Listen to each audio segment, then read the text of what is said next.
বাক্সাৰ হালবাৰীৰ হাউদৰভিটা ক্ষুদ্ৰ প্ৰাথমিক চিকিৎসালয়ত নিৰ্মাণৰ এবছৰ নহওঁতেই ভাঙি পৰিল বাউণ্ডেৰী ৱাল। চিকিৎসালয়খনৰ গোটেই বাউণ্ডেৰীটোত 50 লক্ষাধিক টকাৰ ব্যয় সাপেক্ষে যোৱা বছৰ নিৰ্মাণ কৰা বাউণ্ডেৰী ৱালখনৰ প্ৰায় 30 মিটাৰ দীঘল এটা অংশ উভালি ভাঙি পৰে। উল্লেখযোগ্য যে জলাহ উন্নয়ন খণ্ডৰ তদানীন্তন কনিষ্ঠ অভিযন্তা জয়চন্দ্ৰ দাসৰ তত্বাৱধানত ঠিকাদাৰ তথা UPPLৰ সদস্যা সবিতা ৰামচিয়াৰীয়ে PWDৰ অধীনত নিৰ্মাণ কৰা এই ৱালখন একমাত্ৰ অভিযন্তা আৰু ঠিকাদাৰৰ পালমৰা নিম্ন মানদণ্ডৰ কামৰ বাবে এনেদৰে ভাঙি পৰাৰ অভিযোগ কৰিছে চিকিৎসালয়খনৰ চিকিৎসা বিষয়াই। অভিযোগ অনুসৰি নিৰ্মাণৰ নিৰ্ধাৰিত প্ৰকল্প অনুসৰি কৰা হোৱা নাছিল এই ৱালৰ নিৰ্মাণ কাৰ্য। ব্যৱহাৰ হৈছিল নিম্ন মানদণ্ডৰ শিলবালি। ৱালৰ কোনো খুঁটাতেই দিয়া হোৱা নাছিল এখনো লুৰ জালি। নিম্নমানৰ কামৰ বাবেই আজিলৈকে চিকিৎসা বিষয়াই অভিযন্তা ঠিকাদাৰক প্ৰদান কৰা নাই নিৰ্মাণ সম্পূৰ্ণ হোৱাৰ NOC।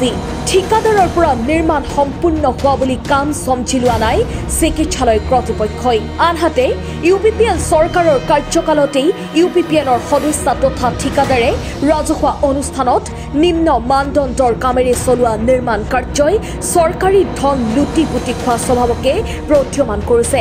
ইতিমধ্যেই এই সন্দৰ্ভত হালবাৰীৰ মহকুমাধিপতিক হাউদৰভিটা ক্ষুদ্ৰ প্ৰাথমিক চিকিৎসালয়ৰ চিকিৎসক তথা চিকিৎসা বিষয়া সাইফুদ্দিন আহমেদে দাখিল কৰিছে অভিযোগ। এই PWDৰ আণ্ডাৰত আছিল জালা ব্লকৰ এই BDO আছিল দৈমালী বসুমতাৰী আৰু JE আছিল জয় দাস। তেখেতসকলে আহি চাই কেনে দিলে যে এজ পাৰ মানে ইষ্টিমেটৰ কামখিনি হোৱা নাছিল আৰু সেইকাৰণে তেখেতে ক্লিয়াৰিফিকেশ্যন নিদিয়াৰ কাৰণে আৰু জয়দেশক ক্লিয়াৰিফিকেশ্যন নিদিয়ে কমপ্লিকেশ্যন চাৰ্টিফিকেটখন মই দিয়া নাই আৰু হেণ্ডঅভাৰ টেংকিমান হোৱা নাই। আৰু ঠিকাদাৰ আছিল লেডিজ আছিল সবিতা ৰামচিয়াৰী। কামখিনি বেয়া হোৱা বুলি BDO নিজেই ক'লে কামখিনি ইষ্টিমেটৰ হোৱা নাই, সেইকাৰণে তেখেতেও মানে কমপ্লিকেশ্যনখিনি মোক মানে দিব খোজা নাছিল। সেনেকৈ থাকি গ'ল আৰু এই 2 তাৰিখে ৰাতি অলপ বৰষুণ অহাৰ পিছত পৰি দেখা পালোঁ যে পোষ্টবিলাকৰ কমচে কম 1 ফুটেই ডিফনেছটো নাই, সেইকাৰণে ৱালখন ভাঙি পৰিলে। এতিয়া মই চিভিল SDOক মই জনালোঁ, আজি জনাই কেনে দিলোঁ। এতিয়া প্ৰশাসনে কি কৰে ব্যৱস্থাটো কৰিব। এইটো কিমান লাখ টকাৰ হেৰি আছিল আপুনি গম পায় নেকি কিবা? 69-70 লাখ আছিল এপ্ৰক্সিমেট। তেখেতৰো মানে গোটেই বিলখিনি পোৱা নাই মই জানামতে। 70 লাখ টকা তেখেতে ৰাখি থৈ দিছে। 70 লাখ টকা আমাৰ দৈমালী বসুমতে কোৱা মানে BDO মতে। মই কৈছোঁ মই ৰিলিজটো নকৰোঁ এইখিনি পইচা। মই এতিয়া মই এটা ৰিলেভেল চ'ৰ্চৰ পৰা গম পালোঁ যে পইচাখন ৰিলিজ হোৱা বুলি শুনিলোঁ আৰু অলৰেডি জয়দাস আৰু দৈমালী বসুমতাৰী তাৰ পৰা ট্ৰেন্সফাৰ হৈ গ'ল। গতিকে এইখিনি কামখিনিতো একদম কমপ্লিট আৰু যিটো হাইট মতে আছিল সেইপিনে কামখিনি ক্লিয়াৰ হোৱা নাই। মানে এজ পাৰ এষ্টিমেট একো হোৱা নাই, একেবাৰে নিম্ন মানৰ কাম। যিটো চাইকেল ষ্টেণ্ড আছিল এই চাইকেল ষ্টেণ্ডটোত তাতে আইৰণ পোষ্ট নহয় ঢালাই পোষ্ট আছিল, সেইখিনি পোষ্ট দিয়া নাই। BDO কমপ্লেইন কৰিছে, কৈছে এইটোতো নহয় ইষ্টিমেট মতে। যদি কৈছে মইতো কৈছোঁ দেখোন, চবেই কৈছে নাই এতিয়া আৰু ভাঙি কাৰণে আমি নতুনকৈ দিব নোৱাৰোঁ, বহুত টকা খৰচ হ'ল। তেখেতে এতিয়া হেৰি ক'লে কি বুলি কয় আৰু BDO ক'লে, কৈছে এইটোতো নহ'ব, এইটো মই নিদিলে তেখেতে কেনেকৈ হেণ্ডঅভাৰ টেংক। মই কৈছোঁ আপোনালোকৰ এষ্টিমেটমান নহ'লে মই হেণ্ডঅভাৰ টেংক মই ল'ব নোৱাৰোঁ। তেওঁ কৈছে আমাৰ বহুত ঠিকেই ক'লে বহুত টকা খৰচ হৈ গ'ল, এইটো খৰচ বোলে খৰচ এইটো বনাব লাগিব।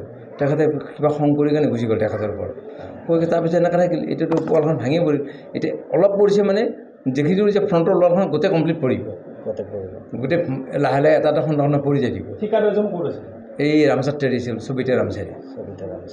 ইয়াৰ কাৰণে মোৰ কাৰণে ইনকুৱাৰী এটা আমাৰ হেৰি কি বুলি কয় গোবিন্দ বসুমতাৰী ছাৰো আছিল। SDO মোক ফোন কৰি কৈছিল যে কি অসুবিধা, বোলে এনে অসুবিধা ইষ্টিমেট মানে কাম কৰা নাই। আৰু ইয়াৰ লগতে আমাৰ BJP এটা অফিচটো আছিল, BJP ল'ৰাখিনিয়ে ক'লেগৈ ছাৰ এটা পলাৰ বালা মাটি মিক্স বালা দি আছে, ৱালবিলাক চব বেয়া হৈ যাব। কৈছোঁ এইটোতো মইতো গম নাপাম, এইটো ইঞ্জিনিয়াৰে চাই দিব। তেখেতে আহি মাটিখনে ক'লে হয় এইটো বালাটো কেঞ্চেল কৰি দিছোঁ, এতিয়া ঠিকমতে কৰিব। দেখা পালোঁ যে মানে কথাটো সেই একেই থাকি গ'ল। আজি কিয় ৱালখন 1 বছৰ নহওঁতে পৰি যাব লাগে, হেণ্ডঅভাৰ টেকিং নহওঁতে আমাৰ ৱালখন পৰি গ'ল। এইটোতো সম্ভৱ নহয়। গভমেণ্টে ইমান টকা খৰচ কৰিব, ঠিকাদাৰখানে যদি কমচে কম 60% কাম নকৰে তেতিয়া কেনেকৈ হ'ব। এখন হস্পিটেল এখনত কিমান গুৰুত্বপূৰ্ণ ৱালখন, গতিকে এইখিনিয়ে মই জানো এইখিনি আৰু আজি মই চিভিলিটিক তেখেতক লগ কৰি দিম জইণ্ট ডাইৰেক্টৰ মোক চিভিলিটি কাগজ দিয়া কপি এটা মোক দিবা তাৰপিছত আমি কি কৰিব লাগিব কৰিম ব্যুৰো ৰিপৰ্ট, সচ দ্য ৰিয়েলিটি।